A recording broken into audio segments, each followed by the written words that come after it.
বাংলাদেশ নৌবাহিনী দীর্ঘমেয়াদী পরিকল্পনার আওতায় 6 থেকে 8টি সাবমেরিন ক্রয় করবে। বাংলাদেশ যে বড় সংখ্যক সাবমেরিন অপারেট করবে তা अस्सलामुअलैकुम वीवर, फिर से बहुत ही ज्यादा इम्पोर्टेंट वीडियो होने वाली है। तुर्की ने मिल्टन आबदोस की जो नकाब कशी है वो की है। बांग्लादेश और पाकिस्तान इस पावरफुल किस्म की आबदोस को बाय करेंगे इंशाल्लाह और अपनी अपनी नेवी को स्ट्रॉन्ग करेंगे तुर्की की मदद से। आई होप बांग्लादेश और पाकिस्तान इसको जल्दी बाय करें। Without wasting the time video को स्टार्ट करते हैं।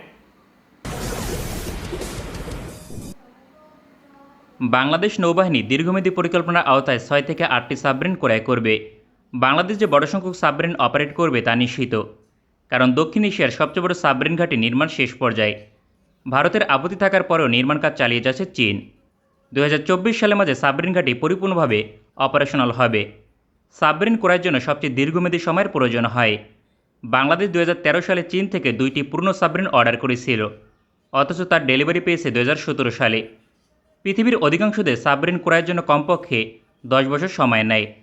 বাংলাদেশ নতুন সাবমেরিন ক্রয়ের জন্য 2018 সাল থেকে আলোচনা চালিয়ে যাচ্ছে। এক্ষেত্রে 6 থেকে 7টি দেশকে তালিকায় অন্তর্ভুক্ত করেছে প্রতিরক্ষা দপ্তর। বিষয়টি নিশ্চিত করেছেন প্রতিরক্ষা সচিব নিজেই। তবে সাবমেরিন একটি ভারী সমরাস্ত্র, তাই ঘনিষ্ঠ সম্পর্ক রয়েছে এমন দেশ থেকে ক্রয় করা বাঞ্ছনীয়। বাংলাদেশ নৌবাহিনীর তালিকায় ছিল চীন, জার্মানি, ফ্রান্স, স্পেন, সুইডেন এবং দক্ষিণ কোরিয়ার মতো দেশ। এক্ষেত্রে বাংলাদেশের একমাত্র ঘনিষ্ঠ সামরিক মিত্র চীন। তবে বাংলাদেশ নৌবাহিনীর তালিকায় শীঘ্রই যুক্ত হবে তুরস্কের নাম। তুরস্ক অফিসিয়ালি ঘোষণা করেছে তারা নিজ দেশে সাবমেরিন নির্মাণ করবে। এক্ষেত্রে রপ্তানি করা দেশটির প্রধান উদ্দেশ্য। তুরস্ক থেকে সাবমেরিন কিনবে এমন দেশগুলোর তালিকায় বাংলাদেশ এবং পাকিস্তান থাকবে প্রথম সারিতে। তাই আজকের প্রতিবেদনে তুলে ধরব তুরস্কের নতুন সাবমেরিন কতটা শক্তিশালী হবে, অন্যদিকে বাংলাদেশ নৌবাহিনীর চাহিদা পূরণ করতে সক্ষম কি না। তুরস্কের নতুন ডিজেল অ্যাটাক সাবমেরিন নির্মাণ করবে গোলকুক শিপইয়ার্ড। এই প্রতিষ্ঠান দীর্ঘ 40 বছর যাবৎ সাবমেরিন নির্মাণ করে। এখনও পর্যন্ত তুরস্কের নৌবাহিনী যত সাবমেরিন অপারেট করে তার সবগুলি জার্মানির তৈরি। তবে সবগুলো সাবমেরিন প্রযুক্তি সহকারে নির্মাণ করেছে গোলকুক শিপইয়ার্ড। 1980 দশক থেকে সাবমেরিন নির্মাণ কাজ চালিয়ে যাচ্ছে। তুরস্ক নিজ দেশে সাবমেরিন নির্মাণের ঘোষণা দেয় 2012 সালে। পরবর্তীতে সাবমেরিনের ডিজাইন চূড়ান্ত হয় 2022 সালে। অর্থাৎ দীর্ঘ 10 বছর সময় লেগেছে শুধুমাত্র ডিজাইনের কাজ শেষ করতে। সুতরাং রিসার্চ অ্যান্ড ডেভেলপমেন্টে ব্যাপক গুরুত্ব দিচ্ছে তুরস্ক। দেশটির নতুন সাবমেরিন প্রকল্পের নাম প্রজেক্ট মিল্ডেন। সাবমেরিন নির্মাণের ক্ষেত্রে অভিজ্ঞতা থাকা বাঞ্ছনীয়। তুরস্কের গোলকুক শিপইয়ার্ড জার্মানির সাবমেরিন নির্মাণ করে অভিজ্ঞতা অর্জন করেছে। পৃথিবীর মাঝে জার্মানির ডিজেল অ্যাটাক সাবমেরিন সবচেয়ে আধুনিক, সুতরাং গোলকুক শিপইয়ার্ড এ বিষয়ে যথেষ্ট অভিজ্ঞতা অর্জন করেছে। অফিসিয়াল তথ্য অনুযায়ী জার্মানির টাইপ 214 সাবমেরিনের উপর ভিত্তি করে ডিজাইন করেছে। তুরস্ক জার্মানি থেকে এই ধরনের 6টি সাবমেরিন কিনেছিল। এক্ষেত্রে ডিজাইন রপ্ত করেছে গোলকুক শিপইয়ার্ড। মিল্ডেন ক্লাস সাবমেরিনের ডিসপ্লেসমেন্ট 2700 টন, সুতরাং আকারে অনেক বড় একটি ডিজেল অ্যাটাক সাবমেরিন। মূলত ফায়ার পাওয়ার শক্তিশালী করতে বড় ধরনের সাবমেরিন নির্মাণ করবে। সর্বমোট 33 জন নৌসৈনিক প্রয়োজন হবে সাবমেরিন পরিচালনায়। এছাড়াও থাকবে এয়ার ইন্ডিপেন্ডেন্ট প্রোপালশন সিস্টেম, ফলে বহুদিন একটানা পানির নিচে অবস্থান করতে পারবে।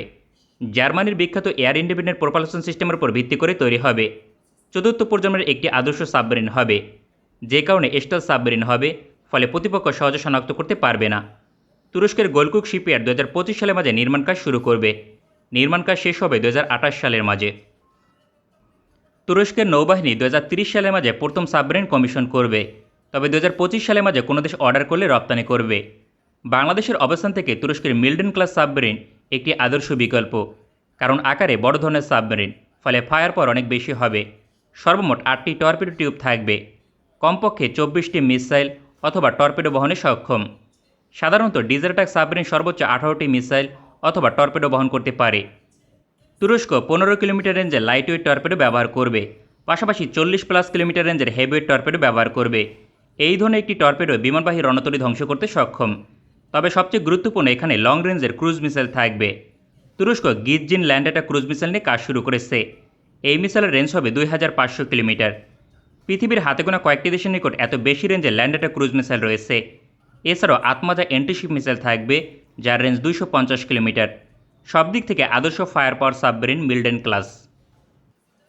তুরস্কের সাবমেরিন থেকে বেশি ফায়ার পাওয়ার আর কোনো দেশের প্রচলিত ডিজেল অ্যাটাক সাবমেরিনে থাকবে না। বিষয়টি বাংলাদেশের জন্য অত্যন্ত গুরুত্বপূর্ণ, কারণ বাংলাদেশ নৌবাহিনীর প্রয়োজন অধিক fire পাওয়ারযুক্ত submarine.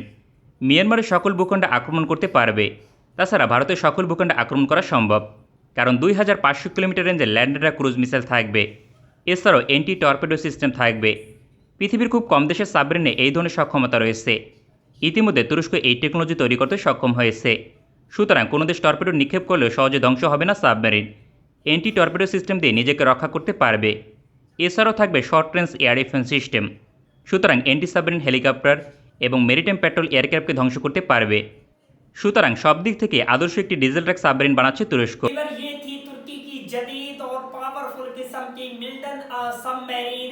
I hope Bangladesh और पाकिस्तान इसको जल्द अज जल्द अपनी अपनी नेवी में ऐड करें और बांग्लादेश को तो डेफिनेटली इस किस्म की जो आबदूज है उसको लाजमी तौर पर बाय करना चाहिए। बांग्लादेश की नेवी को स्ट्रॉन्ग करने के लिए डॉक्टर मोहम्मद यूनुस तुर्की से इस किस्म की डील कर सकते हैं। हमारी दुआ है बांग्लादेश जो है वो बांग्लादेश की नेवी और भी ज़्यादा ताकतवर हो और बांग्लादेश की आर्मी जितनी भी फोर्सेज हैं वो स्ट्रॉन्ग हो ताकि बांग्लादेश की हिफाजत को यकीनी बनाया जा सके। आई होप बांग्लादेश ऐसा करे। तो वीवर मिलते हैं आपसे नेक्स्ट वीडियो में इंशाल्लाह। तब तक के लिए अल्लाह हाफिज़।